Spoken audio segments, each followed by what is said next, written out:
देखिए, आज का टॉपिक है इंटीग्रेटेड पेस्ट मैनेजमेंट प्रोग्राम या आईपीएम।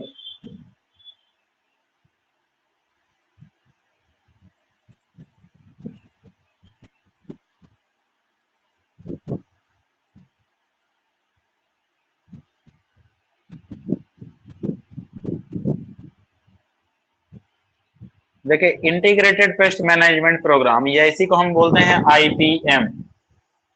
एनसीईआरटी में दिया गया है IPM, integrated pest management programme.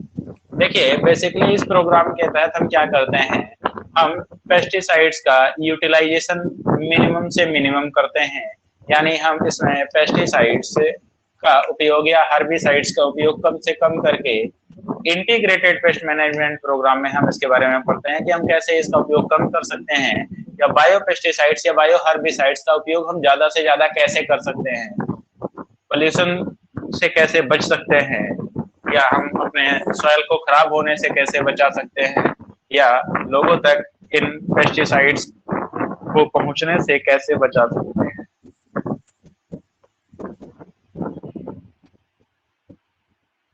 तो देखिएगा, integrated pest management program promotes minimized pesticide use. इसके तहत हम क्या करते हैं, बहुत पेस्टिसाइड का उपयोग कम से कम करते हैं। इनहैंस इन्वायरमेंटल प्रोटेक्शन, हम इन्वायरमेंटल प्रोटेक्शन को बढ़ावा देते हैं। Sustainable system, this is achieved by the protection of commodities with environmentally and economically sound practices. हम इंसेक्ट्स या पेस्ट से कैसे बच सकते हैं, तो देखेंगे इसके लिए हमारे पास कई सारे संसाधन हैं जो इकोनॉमिकली फ्रेंडली हैं। जैसे साउंड प्रैक्टिसेस हैं, जैसे आवाज से हम क्या कर सकते हैं, इंसेक्ट्स को भगा सकते हैं, and result in abundant supply of food and food products. There are 6 steps in the process of decision making in IPM. पहला है क्या क्या तरीके हम अपनाते हैं। पहला देखेंगे, identified the problem or pest. सबसे पहले जहां भी आप कोई इंसेक्ट या पेस्ट से प्रॉब्लम हो रही है, तो सबसे पहले आप इंसेक्ट को या पेस्ट को आइडेंटिफाई करिए कि हाँ, इसी पर्टिकुलर इंसेक्ट या पेस्ट से आपको प्रॉब्लम होती है। Determine the severity of the problem.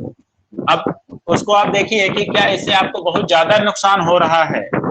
अगर थोड़ा बहुत हो रहा है तो आप इकोनॉमिकल एडजस्टमेंट तो आप उतना कर ही सकते हैं, लेकिन अगर आपकी फसलों को या आपके क्रॉप्स को नुकसान ज्यादा पहुंचा रहे हैं ये, तो पहले सीवियरिटी को आप डिटरमाइन करिए कि कितने प्रतिशत ये नुकसान पहुंचा रहे हैं। एसेस द मैनेजमेंट ऑप्शन, फिर आप उन तरीकों को अपनाइए जो आपके पास अवेलेबल हैं। ठीक है, एसेस द मैनेजमेंट ऑप्शन, कौन पहले देखिए कौन कौन से आपके पास मैनेज करने के तरीके हैं, फिर उसमें से क्या करेंगे, select and apply an option. तो उन तरीकों में से किसी एक ऑप्शन को आप क्या करिए, सेलेक्ट करिए और वही अप्लाई करिए उसको मैनेज करने के लिए। एसेस द सक्सेस, फिर जो आपने ऑप्शन अप्लाई किया है, जो आपने उपयोग किया है, तो उसको आप देखिए कि ये कितने प्रतिशत सक्सेसफुल रहा कंट्रोल करने में, एंड रिकॉर्ड द रिजल्ट, फिर कितने प्रतिशत इफिशियंसी रही इसकी, फिर उसके रिकॉर्ड को आप नोट कर लीजिए। जिससे ये होगा कि इन फ्यूचर आप फिर से वही क्रॉप या फसल उगाएंगे और सेम प्रॉब्लम आपके साथ आई, तो अगर आपने प्रीवियस तरीका अपनाया था, अगर वो सक्सेसफुल होगा तो आप क्या करेंगे, फिर से उसी का यूज करेंगे। और अगर वो सक्सेसफुल नहीं हुआ तो आप क्या करेंगे, कोई दूसरा नया तरीका अपनाएंगे, फिर उसके लिए भी यही प्रोसीजर अपनाएंगे, फिर उसके भी रिकॉर्ड को आप नोट करके रखेंगे। तो इन तरीकों से आपको पता चल जाएगा कि किस तरह के पेस्ट को मैनेज करने के लिए कौन सा तरीका आप अपना सकते हैं। अब यहां देखेंगे example of bio pesticides. Paste का मतलब होता है हार्मफुल इंसेक्ट। पेस्ट जो होते हैं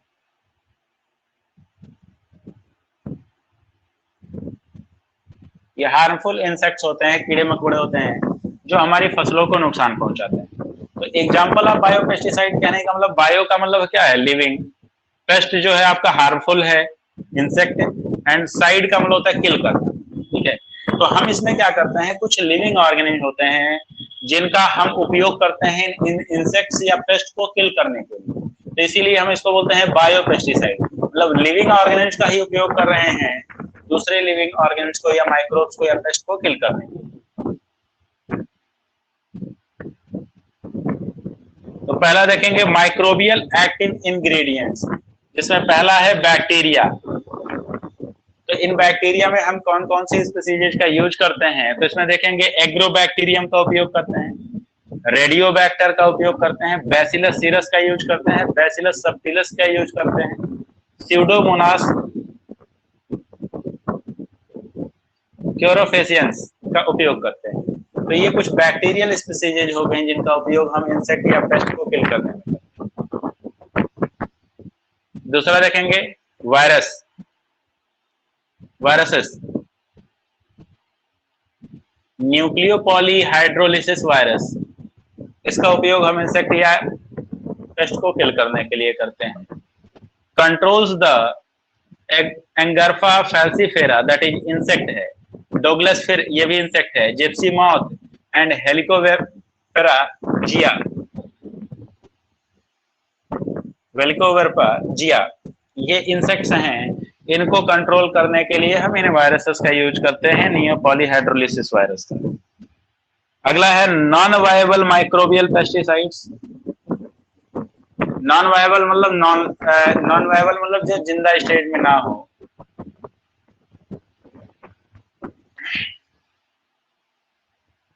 जैसे कि bacillus thuringiensis releases the delta endotoxin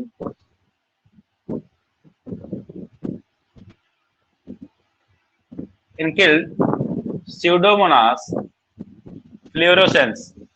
तो बैसिलस thuringiensis जो होता है, आगे चल करके आप इसके बारे में पढ़ेंगे, बैसिलस thuringiensis शॉर्ट फॉर्म में इसको हम बीटी लिखते हैं, ठीक है। तो इसके स्पोर का उपयोग किया जाता है। बैसिलस thuringiensis का स्पोर जो होता है पानी में घोल करके फसलों के ऊपर हम छिड़काव कर देते हैं, तो जो भी इंसेक्ट उस पत्तियों को खाते हैं, तो ये स्पोर उस लीफ के थ्रू जैसे ही वो कैटरपिलर या इंसेक्ट उसको ईट करेगा, ये उसके गट में जाएंगे और वहां पे डेल्टा टॉक्सिन रिलीज करता है, जिससे उस इंसेक्ट की डेथ हो जाती है।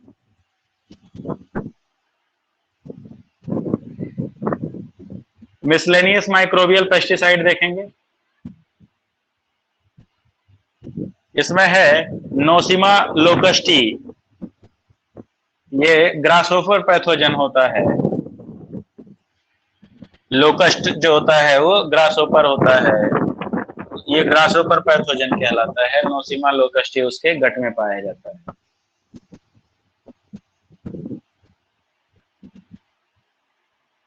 Insects are among the most successful organism on the planet. अगर इस धरती पे बात की जाए तो इंसेक्ट जो हैं सबसे ज्यादा मोस्ट सक्सेसफुल ऑर्गेनिज्म है इस प्लेनेट पर, जो सरवाइव कर सकते हैं किसी भी कंडीशन में, और इनकी पॉपुलेशन भी सबसे ज्यादा है। इस अर्थ पर टोटल 80% इंसेक्ट हैं, बाकी 20% में अदर ऑर्गेनिज्म आते हैं।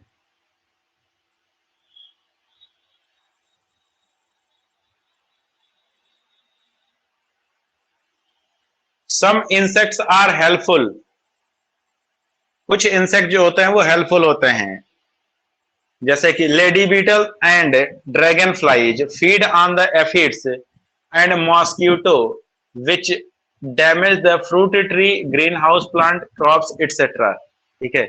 तो जैसे लेडी बीटल और ड्रैगन फ्लाई, लेडी बीटल जो है वो एफिड्स को फीड करती है। एफिड्स क्या होते हैं, ये इंसेक्ट्स होते हैं जो फसलों को नुकसान पहुंचाते हैं, ठीक है, फ्रूट्स को नुकसान पहुंचाते हैं। मॉस्किटो जो होता है वो कई तरह की डिजीजेस कॉज करता है, प्लांट्स को नुकसान पहुंचाता है। तो ड्रैगन फ्लाई जो होता है वो मॉस्किटो के लार्वा को खा जाता है।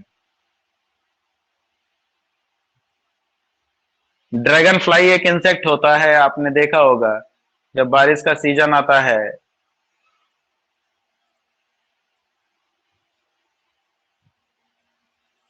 तो उस समय ये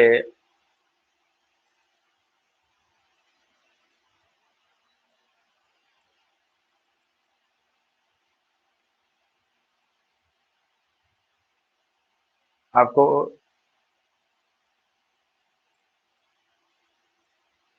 उड़ते हुए नजर आते हैं, ठीक है, ऐसे इनकी बॉडी सेगमेंटेड होती है। तो ये ड्रैगन फ्लाई होता है। ड्रैगन फ्लाई मॉस्किटो के लार्वा को खा जाते हैं।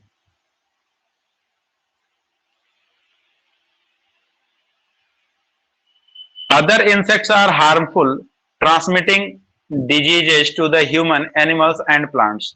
जिसमें से कुछ इंसेक्ट ऐसे भी होते हैं जो डिजीज को ट्रांसमिट करते हैं, ह्यूमंस को नुकसान पहुंचाते हैं, एनिमल्स को, प्लांट को नुकसान पहुंचाते हैं।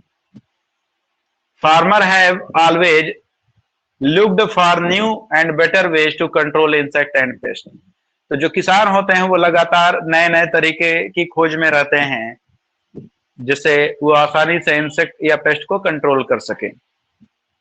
Man made insecticide have some disadvantages. जैसे कुछ इंसेक्टिसाइड जिनको हम लैब में बनाते हैं उनका कुछ डिसएडवांटेज भी होता है, नुकसान भी होता है। तो देखेंगे, most contains the powerful toxin chemical. बहुत ज्यादा में तो टॉक्सिक केमिकल पाए जाते हैं जो नुकसान पहुंचाते हैं। Which can kill people if not handle properly. जिसमें से कुछ तो इतने नुकसानदायक होते हैं कि अगर हमारे कांटेक्ट में आते हैं तो हमको भी किल कर सकते हैं, नुकसान पहुंचा सकते हैं। Many are not readily biodegradable. जिसमें से कई सारे नॉन बायोडिग्रेडेबल होते हैं, यानी कि आसानी से उनका ब्रेकडाउन नहीं होता है। जैसे कि उसी में एक है DDT. In addition, chemical insecticides are often not species specific. तो इसमें से बहुत सारे इंसेक्टिसाइड, केमिकल इंसेक्टिसाइड ऐसे भी होते हैं जो नॉन स्पीसीज स्पेसिफिक नहीं होते हैं। स्पीसीज स्पेसिफिक कहने का मतलब क्या होता है?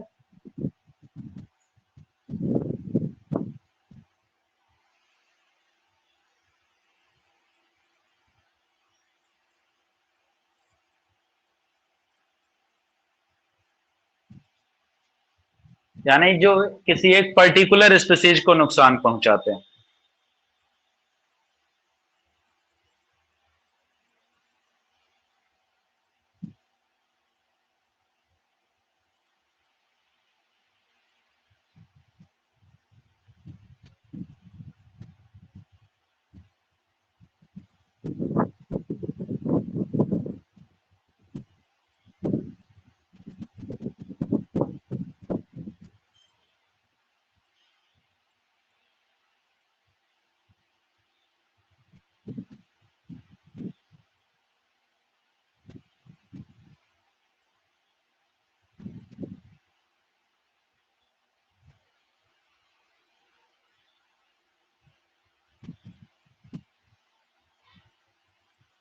देखिए, डीडीटी का फुल फॉर्म कहीं लिख लीजिएगा आप लोग, कई बार एग्जाम में पूछता है। DDT dichloro diphenyl trichloro ethane होता है।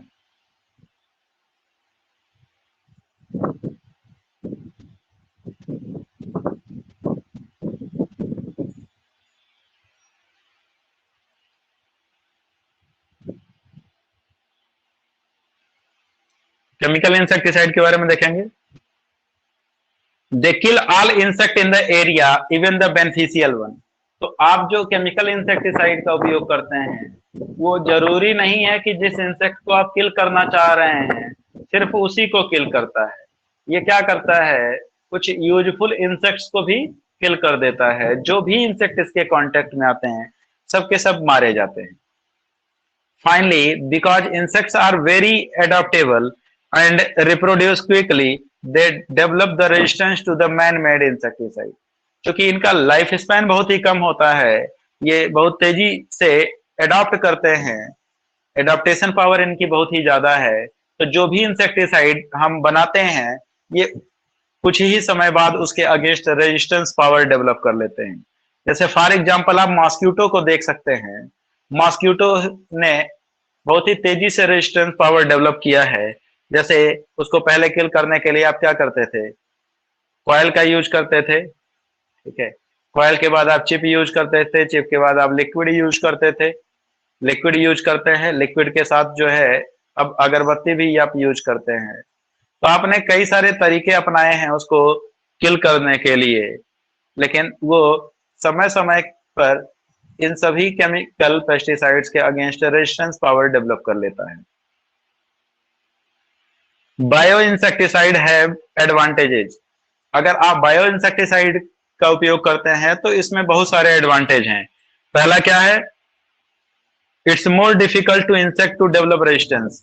इंसेक्ट उस बायो इंसेक्टिसाइड के अगेंस्ट रेजिस्टेंस नहीं डेवलप कर सकता है। जैसे ड्रैगन फ्लाई अगर मॉस्किटो के लार्वा को खाता है तो मॉस्किटो का लार्वा कोई भी तरीका इतनी आसानी से और इतनी जल्दी नहीं डेवलप कर सकता है जिससे ड्रैगन फ्लाई उसको ना खाए।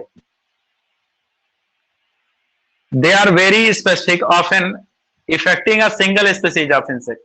और बायो इंसेक्टिसाइड जो होते हैं काफी इफेक्टिव होते हैं और किसी एक पर्टिकुलर स्पीसीज के इंसेक्ट को ही ये क्या करते हैं, नुकसान पहुंचाते हैं या किल करते हैं।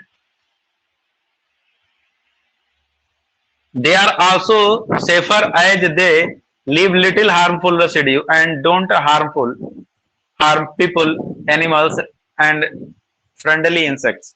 तो जो बायो इंसेक्टिसाइड होते हैं इनका साइड इफेक्ट बहुत ही कम होता है या ना के बराबर होता है। ये हम लोगों को नुकसान नहीं पहुंचाते, ना किसी एनिमल को नुकसान पहुंचाते हैं, ना ही फ्रेंडली इंसेक्ट मतलब जो इंसेक्ट हमारे लिए यूजफुल होते हैं उनको भी ये नुकसान नहीं पहुंचाते। In recent researchers have developed several kind of bioinsecticide based on the viruses, fungi and bacteria। तो कुछ रिसेंट ईयर में कुछ साइंटिस्ट ने क्या किया है, कई सारे इंसेक्टिसाइड डेवलप किए हैं। उन इंसेक्टिसाइड में देखेंगे ये बायो इंसेक्टिसाइड हैं। तो पहला बायो इंसेक्टिसाइड है बैसिलस थुरिंजिएंसिस। अंडरलाइन कर लीजिएगा, बहुत ही इंपॉर्टेंट टॉपिक है बोर्ड के पॉइंट ऑफ व्यू से और नीट के पॉइंट ऑफ व्यू से भी। बैसिलस थुरिंजिएंसिस या इसी को शॉर्ट फॉर्म में हम लिखते हैं BT, capital B small T dot, ठीक है। तो इसका नाम होता है बैसिलस थुरिंजिएंसिस। ये बैक्टीरिया है। One of the most widely used bio insecticide. तो ये बायो इंसेक्टिसाइड है यानी लिविंग ऑर्गेनिज्म है, बैक्टीरिया लिविंग है, तो ये दूसरे इंसेक्ट्स को किल करता है, तो इसीलिए इसको हम बायो इंसेक्टिसाइड बोलते हैं।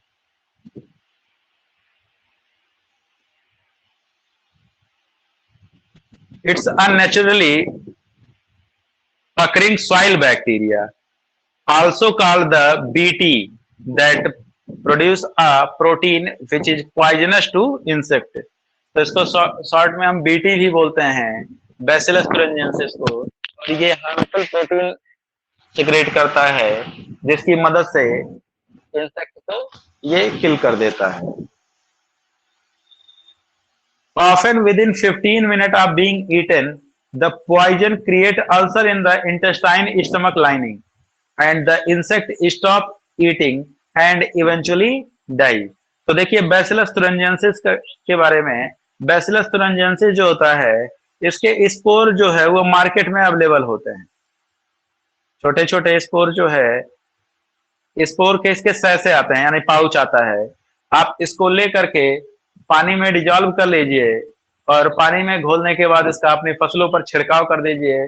जैसे फसल को इंसेक्ट नुकसान पहुंचा रहे हैं तो ये पत्तियों पर ये स्पोर पहुंच जाएगा, और जैसे ही पत्तियों को कैटरपिलर लार्वा जो इंसेक्ट का लार्वा है वो खाएगा तो ये स्पोर उसके गट में पहुंचता है। स्टमक में पहुंचने के बाद वहां पे एक प्रोटीन सिक्रेट करता है, जो प्रोटीन इसके स्टमक में छेद कर देता है जिससे आसानी से वो इंसेक्ट मर जाता है।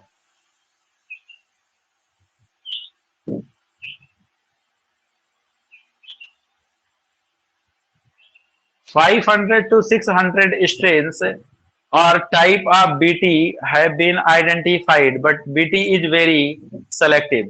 तो 500 से 600 तरीके के बीटी के स्ट्रेन डेवलप किए गए हैं, लेकिन बीटी जो होता है वो काफी सिलेक्टिव होता है, एक पर्टिकुलर इंसेक्ट को ही नुकसान पहुंचाता है।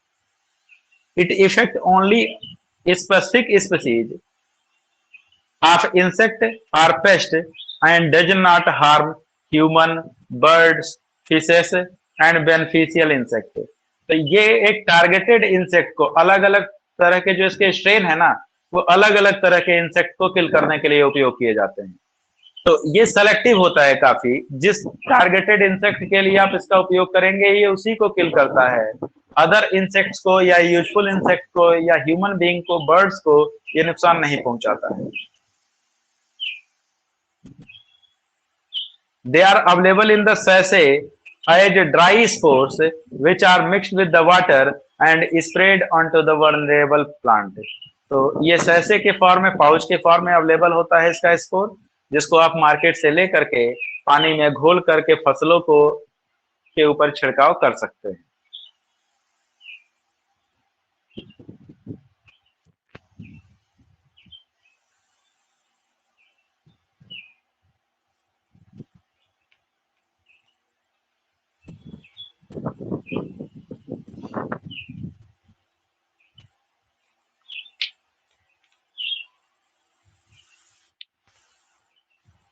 अगला देखेंगे, बिकॉज ऑफ जेनेटिक इंजीनियरिंग। देखिए बीटी को हम जेनेटिक इंजीनियरिंग के द्वारा प्रोड्यूस करते हैं। जेनेटिक इंजीनियरिंग क्या होता है, हम एक पर्टिकुलर जीन को आइडेंटिफाई करते हैं और उसको निकाल करके किसी दूसरे माइक्रो ऑर्गेनिज्म के अंदर उसका उपयोग करते हैं, जिससे हम हार्मफुल टॉक्सिन बना सके, जिससे उन पर्टिकुलर पेस्ट को किल किया जा सके। या किसी भी ऑर्गेनिज्म को हम जेनेटिकली मॉडिफाई कर देते हैं, यानी उसके जीनोम में चेंज कर देते हैं, तो वो जेनेटिकली मॉडिफाइड ऑर्गेनिज्म कहलाता है। तो because of genetic engineering scientist have introduced the BT toxin gene that is resistant to attack by insect or pest in some plant. For example, BT cotton is one such example. देखिए हमने क्या किया, BT यानी bacillus thuringiensis bacteria का gene निकाल लिया, इसको हमने बैसिलस thuringiensis जीन बोला। तो ये बैसिलस thuringiensis से हमने वो जीन कौन सा निकाला, जो क्या करता था, हार्मफुल प्रोटीन बनाता था। ये प्रोटीन जो है इंसेक्ट के स्टमक में जाते ही उसको किल कर देता था। तो हमने क्या किया, उस बैक्टीरिया के अंदर से वो जीन को आइसोलेट कर लिया और उस जीन को हमने प्लांट के अंदर ही पहुंचा दिया। तो वो प्लांट जेनेटिकली मॉडिफाइड हो गया या जेनेटिकली इंजीनियर्ड प्लांट हो गया, जिसको हम बीटी प्लांट बोलते हैं। तो उसी का एग्जाम्पल है बीटी कॉटन। देखिए बीटी कॉटन जो है ना, पहले कॉटन जो है, कॉटन का जो फ्रूट होता था, तो इसको एक इंसेक्ट जो है बॉल वर्म कहलाता था।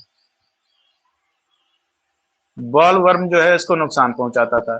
ये क्या करता था, इस कॉटन फ्रूट के अंदर एक छोटा सा छेद बना देता था और इससे इसके अंदर का जो कॉटन होता था वो डैमेज हो जाता था, नुकसान हो जाता था। तो इसी को कम करने के लिए क्या किया साइंटिस्ट ने, बीटी कॉटन डेवलप कर दिया, एक ऐसा प्लांट जो इंसेक्ट रेजिस्टेंट है, यानी इंसेक्ट उसको नुकसान नहीं पहुंचाता है। तो इसी तरीके से हमने कई सारे प्लांट और भी डेवलप किए हैं, जैसे बीटी भिंडी,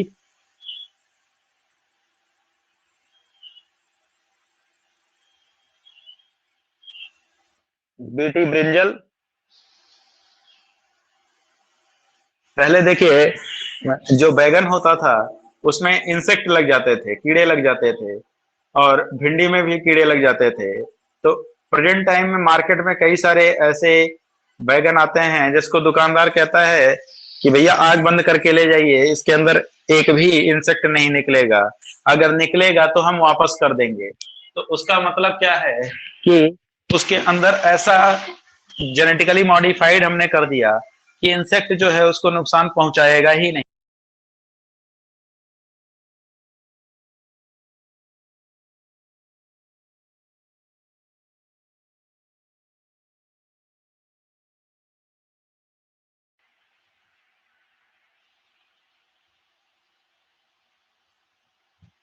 तो ऐसे ही बीटी कॉटन है, बीटी भिंडी है, बीटी ब्रिंजल है, कई सारी वैरायटी हमने क्या की है, डेवलप की है। Next, fungi based bio insecticide. One of the earliest to be discovered is BB, यानी Beauveria bassiana, a fungus found world wide in soil and plant. तो ये फंगस जो है सॉइल में और प्लांट्स पर पाया जाता है। Bio insecticide based on BB have advantage that its spore can withstand long period of droughtness and other harsh environmental condition। तो बिवेरिया बेसियाना का जो स्पोर होता है, यानी इस फंगस का जो स्पोर होता है, इसके साथ एक बेनिफिट ये भी है कि इसका उपयोग आप फसलों में करते हैं, और अगर फसलों में बहुत लंबे समय तक सूखा पड़ गया है या कोई हार्श इन्वायरमेंट आ गया है, तब भी इसका स्पोर जो है किल नहीं होता है, वो सरवाइव करता है और लंबे समय तक क्या करता है, उन प्लांट्स को प्रोटेक्ट करता है।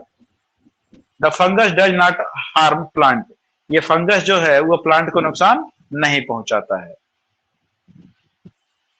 थर्ड है आपका वायरस बायो इंसेक्टिसाइड, मतलब कुछ ऐसे वायरसेस भी होते हैं जो इंसेक्ट को किल करते हैं। A group of virus based on the insecticides are baculovirus, underline कर लीजिएगा, बैकुलो मीन्स होता है रॉड शेप्ड, तो रॉड शेप्ड के वायरस होते हैं baculovirus. Baculovirus affect the insect pest like the corn borer, यानी जो मक्के की फसल को नुकसान पहुंचाते हैं, पोटैटो बीटल एंड एफिड्स, मतलब जो आलू की फसल को नुकसान पहुंचाते हैं, फलों को नुकसान पहुंचाते हैं, एफिड्स, ये उनके अगेंस्ट काम करता है या उनको किल करता है।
अगला पॉइंट देखेंगे, majority of baculoviruses used as bio control agent are in the genus nucleopolyhedrosis virus.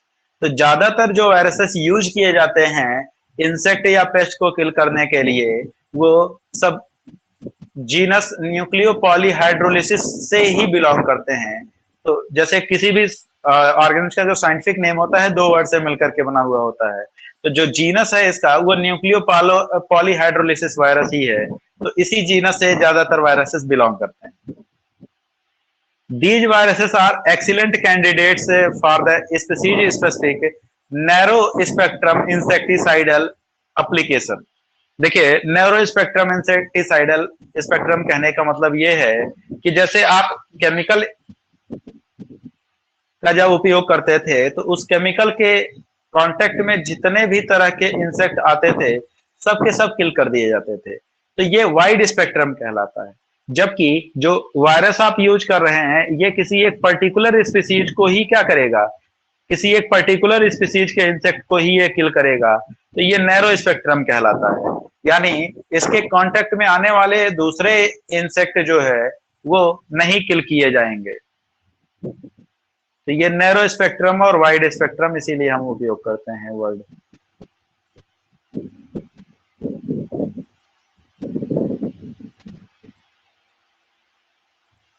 They don't harm animal, birds and non targeted insect. तो ना तो ये इंसेक्ट को, नॉन टारगेटेड इंसेक्ट को नुकसान पहुंचाते हैं, ना ही बर्ड्स को, ना ही एनिमल को। Baculovirus and grasshopper, one bioinsecticide that researchers hope to use on the grasshopper is Entomopax, underline कर लीजिएगा। जैसे ग्रास होपर जो है ये दुनिया के लिए बहुत बड़े खतरा बन चुके हैं। जैसे पिछले साल आपने अपने ही यहाँ पे सुना होगा कि जो है ग्रास होपर का जो झुंड है वह फसलों को नुकसान पहुंचा रहा है। गेहूं की फसलों को ये बेसिकली स्टेम बोरर होते हैं, तो फसल के तने को क्या करते हैं, ये काट देते हैं, जिससे पूरी फसल का नुकसान हो जाता है।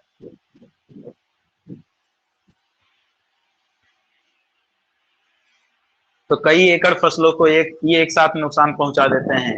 इतनी ज्यादा संख्या में ये नुकसान आते हैं और नुकसान पहुंचाते हैं। This virus dramatically affect the rate of grasshopper development and the amount it eat and used to reduce its population to manageable level। तो एंटमोपेक्स का उपयोग जो है हम ग्रास होपर की पॉपुलेशन को कंट्रोल करने के लिए कर सकते हैं।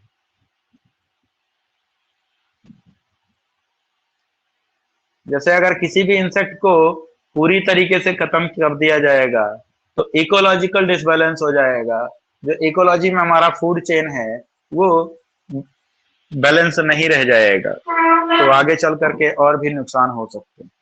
तो किसी भी ऑर्गेनिज को पूरी तरीके से एलिमिनेट करना सही नहीं होता है। अगला देखेंगे बायो हर्बिसाइड्स।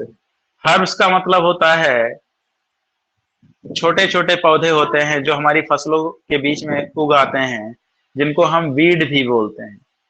वीड्स का मतलब होता है खरपतवार, ठीक है। तो देखिए जब फसल उगाते हैं तो उसके बीच से जो अनवांटेड प्लांट होता है उसको हम रिमूव कर देते हैं। तो बायो हर्बिसाइड कहने का मतलब क्या है, कुछ ऐसे लिविंग ऑर्गेनिज्म होते हैं जिनका उपयोग हम अनयूजफुल प्लांट को रिमूव करने में हम यूज करते हैं इसका। द वीड ईटिंग, वीड का मतलब होता है खरपतवार, unwanted plant. Weed eating insect and micro organism form bio herbicides. Only those organism are used which feed selectively on the weeds and not on the crop. तो इसमें हम ऐसे insect का उपयोग करते हैं जो कि वीड्स पर फीड करते हैं, यानी खरपतवार को खाते हैं, फसलों को नहीं खाते हैं। एग्जाम्पल है कॉल्चिनियल इंसेक्ट।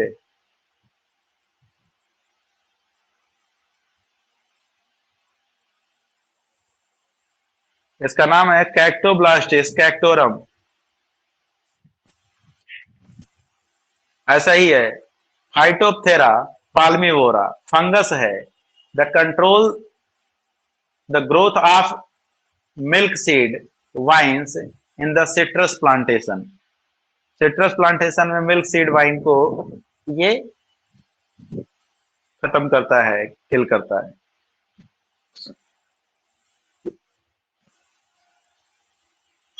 क्राइसोलाइना बीटल।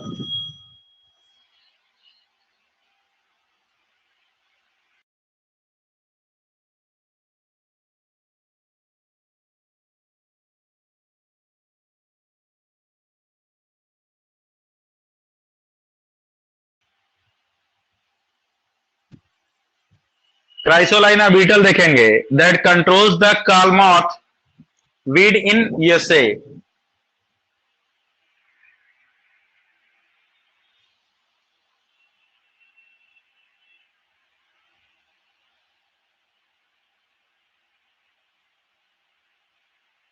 बाकी आप इसको छोड़ सकते हैं, आप स्मूथर क्रॉप देख लेंगे।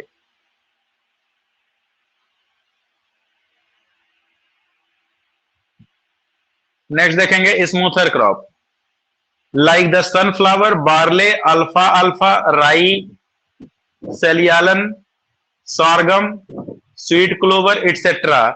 If grown in the rotation, protect from the weeds। देखिए कुछ ऐसी फसलें होती हैं जो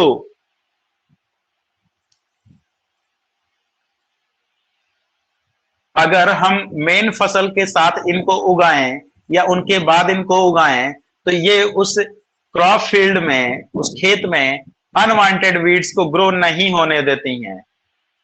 तो इसीलिए इनको हम स्मूथर क्रॉप बोलते हैं।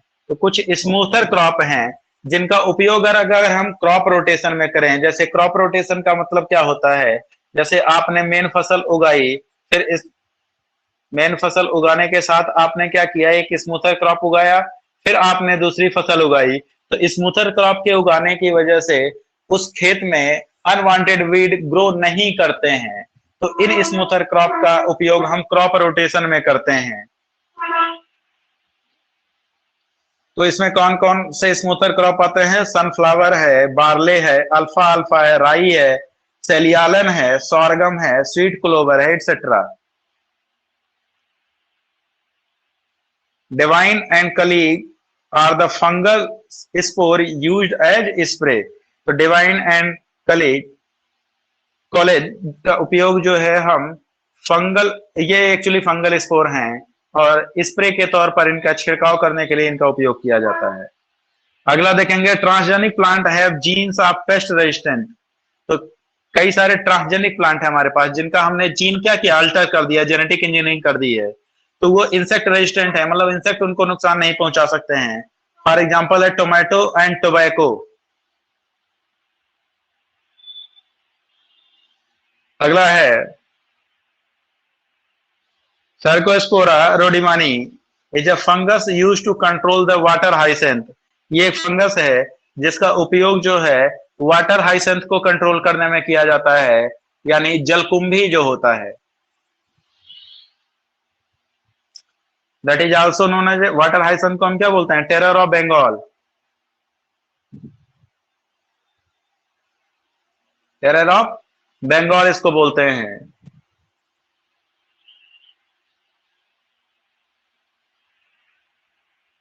नेक्स्ट देखेंगे, यहाँ वाइल्ड टाइप ऑफ बैक्टीरिया दिया गया है, क्रॉप इनाकुलेटेड दिया गया है और यूजेस दिया गया है। जैसे एनाबीना का उपयोग राइस में किया जाता है बायो फर्टिलाइजर के तौर पर। बायो फर्टिलाइजर मतलब लिविंग ऑर्गेनिज्म का यूज जब सॉइल की फर्टिलिटी को बढ़ाने के लिए किया जाता है तो उसको हम बायो फर्टिलाइजर बोलते हैं। एजोला लीफ का भी उपयोग किया जाता है। एजोस्पाइरुलम बैक्टीरियम है, मक्के की खेती में किया जाता है, मेज में बायो फर्टिलाइजर के तौर पर। एजोस्पाइरुलम लाइपोफेरम सीरियल्स यानी अनाज में किया जाता है, अनाज में बायो फर्टिलाइजर के तौर पर उपयोग किया जाता है। राइजोबियम स्पीसीज का उपयोग जो है फॉरेज एंड ग्रेन लेग्यूम्स के लिए किया जाता है बायो फर्टिलाइजर के तौर पर। Frankia species non leguminous tree यानी अल्नस में इसका उपयोग किया जाता है बायो फर्टिलाइजर के तौर पर। स्यूडोमोनास फ्लोरोसेंस डिफरेंट क्रॉप में इसका उपयोग किया जाता है बायो पेस्टिसाइड के तौर पर। तो ज्यादातर तो बायो फर्टिलाइजर ही है, ये बायो पेस्टिसाइड है, इसका उपयोग इसमें किया जाता है। तो इसी के साथ ये चैप्टर जो है आपका कंप्लीट होता है, microbes in human welfare. Next chapter जो है हम लोग कल से स्टार्ट करेंगे, उस चैप्टर का पीडीएफ आपको आज सेंड कर दिया जाएगा शाम तक।